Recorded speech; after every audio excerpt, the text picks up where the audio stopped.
How you doing today? I'm your host, Jame Diboe, and I'm hosting the show on Big Condo Radio, but this is the show called The Discovering. And we're here to discover different things, and we have a special guest on today, Louis Julienne. I said it correct that time. How you doing anyway, Louis? Yeah, fine. That's good anyway. Good to see you. And, there's a lot of things what I wanted to speak to you on. And one of the first things was, because you're the author also, you got many books. I don't know how many books you've got, about maybe Half a dozen or so. half a dozen or so. You've lost count, too many. I've got two of them books anyway, The Black Punch and also Peer Pressure. Now, I understand you were born in England and you went to France when you were 9 months. Was it Liverpool you were born? I was born in Liverpool from a well-established black family. Oh, okay. Um, my mother married a Frenchman, Wow.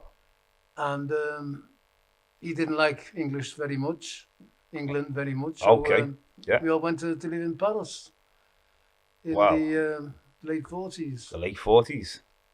And it's interesting when you say about the late 40s and that. And I always try to picture of the experience of a black man in basically any part of Europe at the time, and like, how did you find it growing up in France? And then was you coming back and forth from France to Well, Liverpool? every 2 years or so, my mother got fed up with France, Okay. and she had a big family in Liverpool, and so we'd go back and live back in Liverpool for a year or two, and then go back to France. So I really had a totally dual upbringing, and quite a big contrast between the two cities. Sounds exciting. Mm.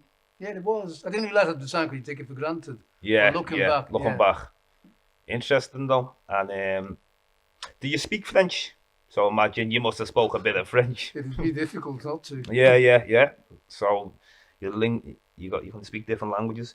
Also, Liverpool as well. Like you do a lot of you have a CIC, yeah, Yeah, and Heritage Development Company. Heritage Development Company. Now, how long have you been on the CIC?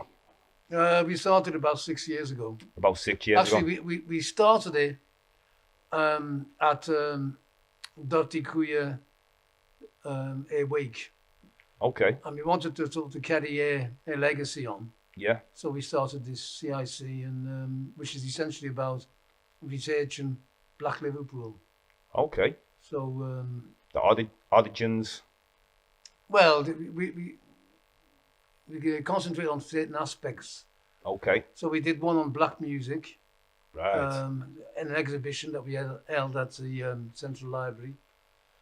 Looking back on, black musicians in Liverpool, went back as far as 1820. 1820. Yeah. Wow. Master Juba were appeared at the many venues in the city centre, right up to the present day. Wow.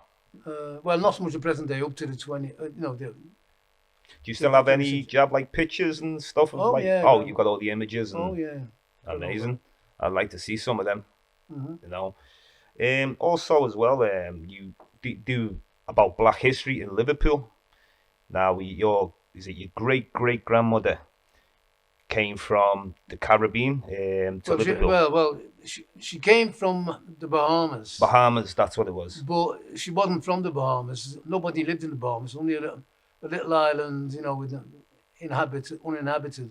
What it was is she came from, we're presuming that, either from Missouri or Mississippi, and Wow, Mississippi. on the way, they stopped off the Bahamas, and then Bahamas to England. And she came there, she was in service, working as a servant, as a 12-year-old, and established herself in Liverpool. Wow, amazing. Then Mm. wow, and then so where does France? But before that, Yeah. I think it's important to notice, Okay. we didn't start the black community in Liverpool. Okay, When my ancestor came to Liverpool, there was already an established black population in Liverpool. So Black Liverpool dates back well before the 1840s. okay. How far are we going back with Black Well, Liverpool? Like, I know one family that dates back to 18 to 1805, 1806. Okay. and there was a black community there already. Hmm. So this thing about we all came on the Windrush is Yeah. poppycock. See, I've got a book in mind called Black Liverpool, and I think the dates it's touching on like the 1700s, 1700s to the 1800s. Yeah.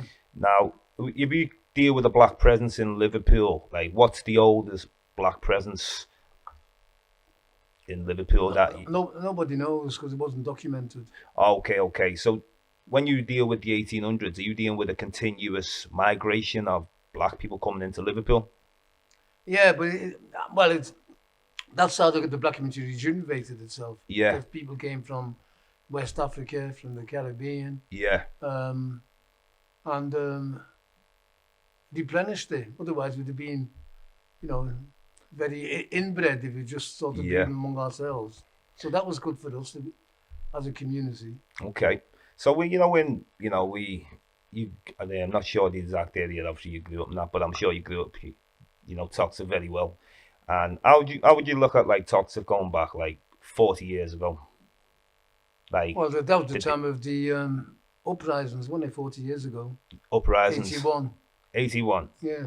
Okay, okay. Well, I was born 1981, Oh, and well. I was born actually June the 5th. So I think I was about 3 weeks old when the riots were taking place.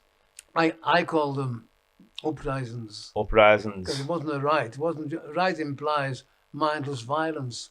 Uprising is against police brutality. That's what it's about. Okay, That's yeah, all it was about. yeah, yeah.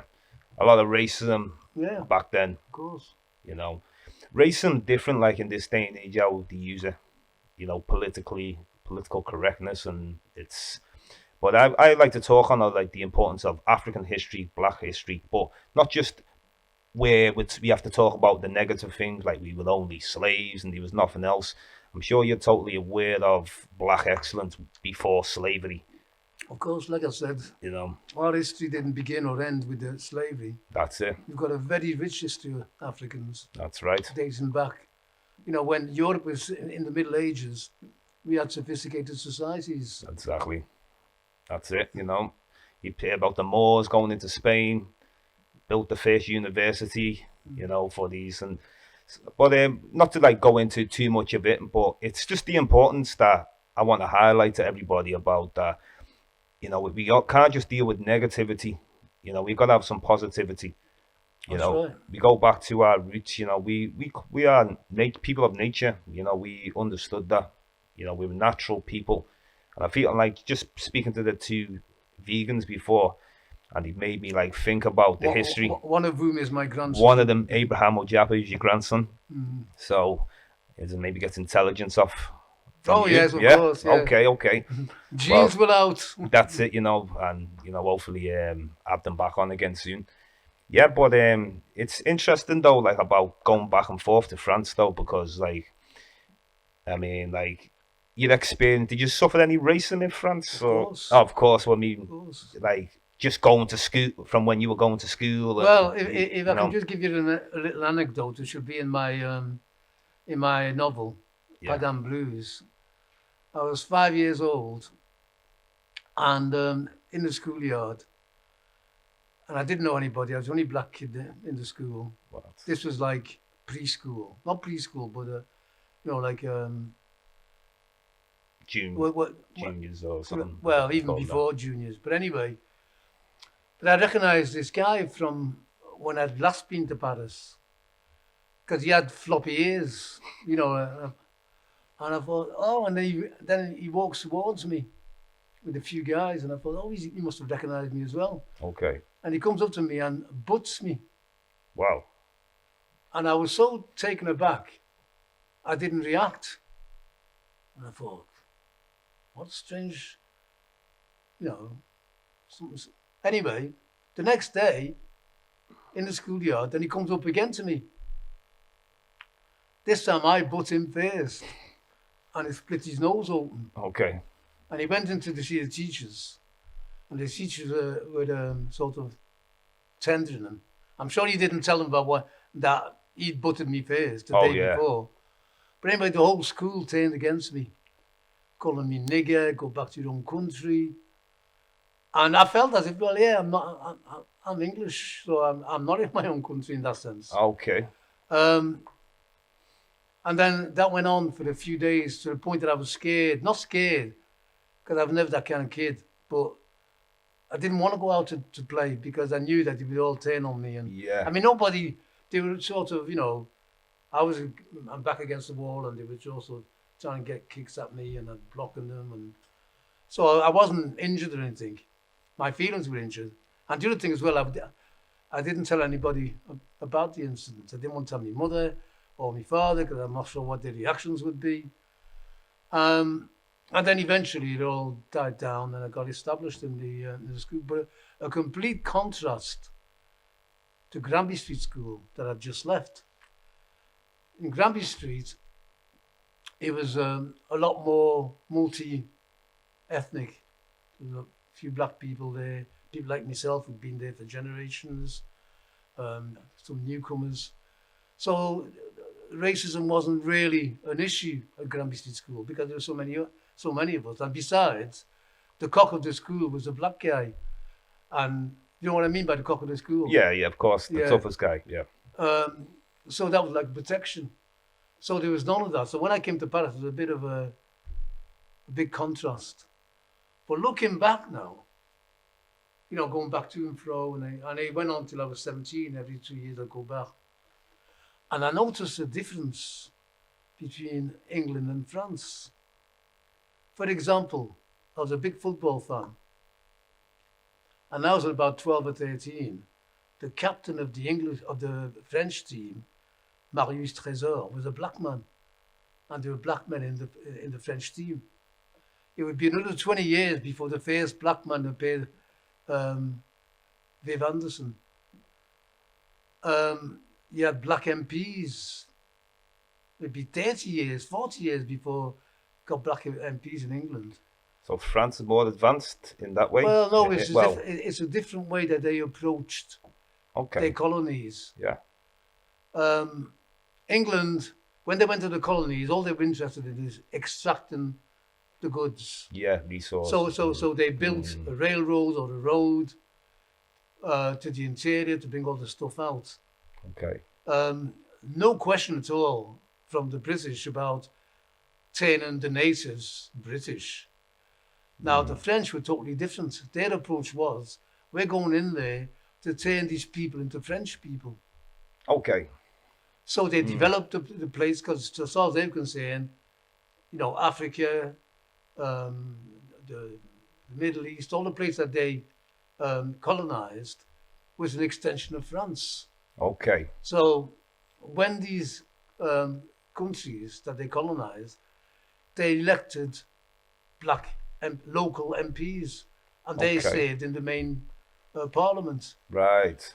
So there was a huge difference in terms of Britain. Britain, black people were invisible. Okay. I remember in the early 60s, me and my cousin went to London to see, to appear as on a TV show called Ready, Steady, Go. Well, how long ago was that? That'd be 63, 64. Still got the tape? No, we were just in the crowd. Oh, you're just in the crowd? No, we weren't artists. Okay. And we went there. And as we got out of Euston Station, and my cousin, Roy Bernard, went into the post office. He wanted to buy a postcard to say that we'd been to London to send back to Liverpool. So he goes into the post office, I'm outside. Next thing he comes out, complete incredulous look on his face. And I said, well, what's up? He said, there's a black man behind the counter. I said, oh, go away. There's no black man in the counter anywhere in Britain. And I went in and I was flabbergasted to see a black man behind the counter. Okay. Because I'd never seen that in Liverpool. Wow. And it shows you the disparity. Well, my brother always coined Liverpool as the most racist city in the country. And it was then, and I think it still is. I agree. Because if you look in the city centre, you'd never think there's any black people here. Yeah. Very few black people are employed in the city centre. That's it. And nothing's changed. And the contrast between France and England was that stark. Yeah.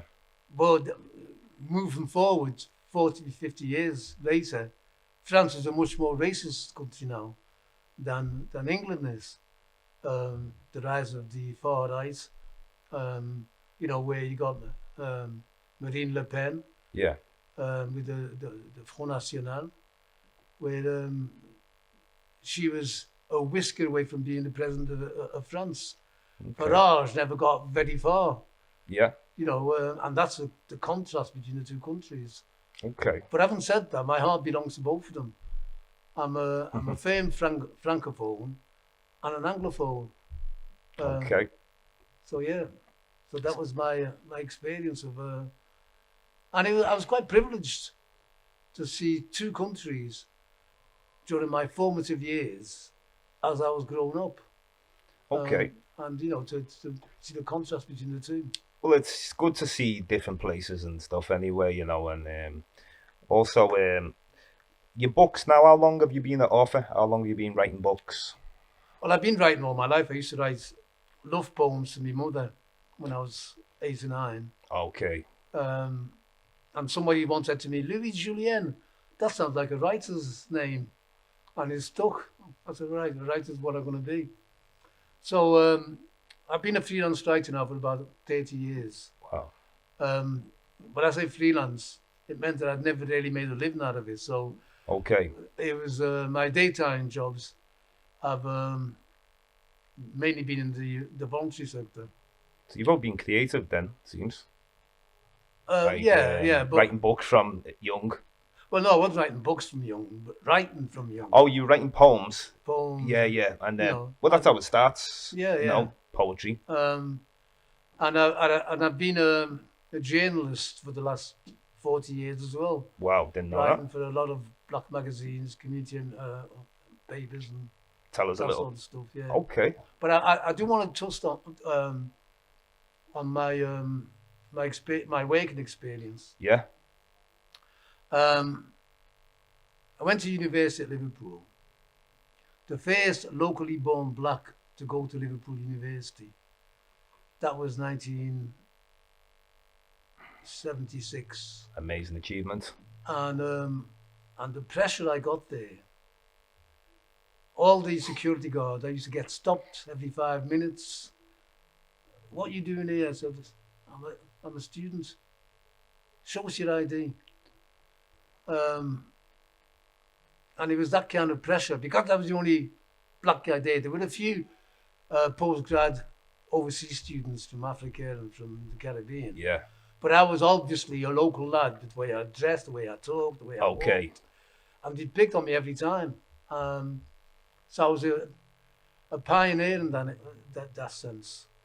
But anyway, when I left university, tried to get a job in Liverpool. Yeah. Not a chance. I had a young family by then as well. So I went to work outside of, before that, then I helped to start the Charles Wotton Centre. Wow. That was in Charles Wotton. Charles Wotton, 1974. 1974. And based on that experience, I got a job as a youth worker. Yeah. In Reading first of all, and then in London. No, London first, and then Reading. And I worked in a hostel. I ran a hostel for young homeless black people. Well, kids. And then when I started looking around, I found that there were other hostels run for and by black people in different parts of the city. So I got them all together and eventually morphed into the Federation of Black Housing Organisations. Okay. So I became its first director. And we had 5 organisations. And by the time I left 13 years later, there were over 100 such black-run housing organisations. And they changed the face of the voluntary sector for black people. Okay, yeah. In every major city in England and in Scotland, there was a black housing association. And they became a fulcrum for communities. So you got a black-run housing association with the black committee members who employ black staff Yeah. and use that as a springboard to bring up various communities. So Leeds, Birmingham, Leicester, Nottingham, London, Glasgow, Edinburgh, Liverpool, of course. And it became quite um, a huge achievement. You know, we had them 100 organisations had capital expenditure, and we're talking here about the 1980s, of £200 million a year. Yeah. So you can multiply that almost by 10. Okay. And then a lot of them people who ran them relatively small organisations then went on to the mainstream and they became director of housing, Okay. senior housing officers, Yeah. senior housing managers. So the whole thing actually revolutionised the voluntary sector for black people. That's been an impact there. No, massive impact. Massive impact. Yeah, you know, early this year I brought Dr. Ranoka Rashidi to the Caribbean Centre. This is in January. And I was meant to bring him back, but obviously you cancelled in March 28th. And you were supposed to come to that second event. You missed the first event. Yeah. Now, when I brought him the first time, I remember a couple of people saying, well, this used to happen about 30 years ago in Liverpool. Like, people were bringing black speakers over. Oh, yeah. Like 30 years ago or 40 years ago. 40, well, getting back to the Charles Wotton Centre. So I'm kind of resurrecting it, trying, you know. Well, sort of 40 years ago when we started Charles Wotton. Yeah. The Charles Wotton was started because there were no black people in further education in Liverpool. Yeah. And when we went to the colleges and said, why aren't you accepting black people? They said, well, they haven't got the qualifications. So then we started preliminary courses in English and maths to get them up to a standard where they could then apply to colleges. But also we wanted to politicise people. So we introduced black studies. And among the people that we had, you know, we had some of the finest speakers in Britain, black speakers. And I don't know if you've heard of Walter Rodney. Walter Rodney. He was rings a bell, but an activist. He wrote a famous book called How Europe Underdeveloped Africa. okay. It's a classic book. Okay. Guyanese guy. And he was killed by the Guyanese government because he was fighting against the Guyanese government as well. And he happened to be in England, and I got in touch with him and I says, can you come up and give a talk to our students? And he did. Okay. And we had people like George Jackson, who was a famous black liberationist. All the main black liberationists, African liberationists in Britain at the time came to the Charles Wotton to give lectures to our students and help to politicise them. So all our leading lights in Liverpool 8, black leading lights, went through the Charles Wotton Centre, either as a student, a committee member, or a volunteer, or a staff member. So that's the importance of the Charles Wotton Centre. But of course, that history is lost. People don't know about it. That's right. But I mean, it's interesting, the Charles Wotton. You know, I think I just missed that as I was leaving school. I think it finished by then. Yeah. But no, it finished in the early 90s. Early 90s, So I it was think. gone for 20 years. Yeah. I missed that one. But I always heard about it and that. And it's amazing that you started it off, which that's. Well, I helped to start. Well, it. you helped. There was three of us. Sandra Antigua, God bless her soul, and Albert Fontenot and myself. Albert Fontenot is still alive and kicking. Yeah. And he's involved with the Heritage Development Company. Okay. So it's like it's a progression really from Charles Wotton. Yeah. 30 years later, we started a new company which is putting the Black Liverpool on the map. So when we deal with Black Liverpool and we deal with different periods of time, I know Lawrence Westcraft, he covers a lot of with Black history. You know, the slavery, Oh yeah, and also a lot of the streets named after the slave masters. Because we've got a lot of streets. You don't realize how many streets are linked to slavery. Did you ever like go into that kind of research yourself? no, I didn't because Yeah. I looked up Charles Wotton Mm. in the library in London, Hendon. Found out about Charles Wotton. Do you know who Charles Wotton was? Was he murdered in about the late? Was a No, black man? Was there a black man who was murdered? Was it? yeah, Yeah, going back how long? 100 years or something? 1919.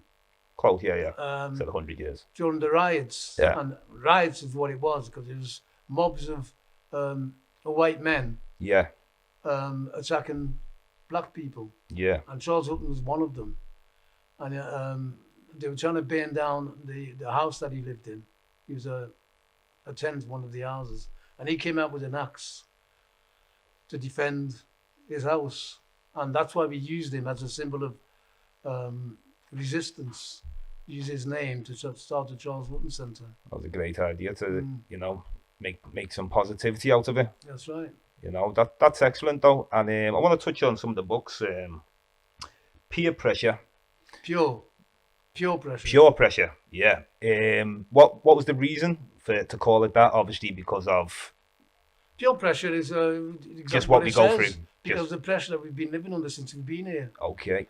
And the center point of the novel was the uprisings in '81. So it Yeah. starts there, and what it does is concentrates on a particular family, and now the uprisings affected that family. So there's tragedy, Yeah, joy, all sorts of things, and that's what the book was about. yeah. And then my most recent one was Black Punch, Black Punch. Yeah, a history of Liverpool black boxers, amazing. and we went back to 1820. 1820. Jem Wharton. Jam Um, Wharton. He was actually an American guy who came, but he ended up fighting in Liverpool. Okay. So you go right through the 1820s, right up to present day. But there's a key point in that history. Up to 1947, black boxers, whether they were born here or not, were not allowed to fight for the British title. Wow. So we have a guy in the 1930s, Peter Bonasco, locally born black guy, who could not fight for the British title even though he was British. Yeah. But yet they would let Canadians and South Africans, white Canadians, fight the British title. Yeah. So it wasn't about, oh, you're not British, it's because you were black. And it wasn't changed until 1947 because of the pressure from boxers themselves, even white champions who wanted to fight the best there The was. best there is, yeah. And they put pressure on the British Board of Boxing Control, Mhm. to lift the ban, Okay. and that's how it came about. And the first champion was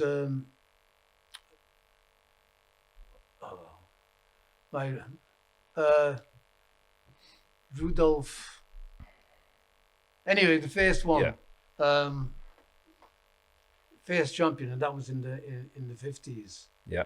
So people don't realise that we weren't allowed to fight Okay. for our own title because we were black. Well, And if you look back, why was the ban introduced? Because Jack Johnson, Jack Johnson, the famous black American boxer who beats every boxer they put in front of him, unbelievable. he was very unconventional in his lifestyle. So he used to have white women. He lived a life, very flash.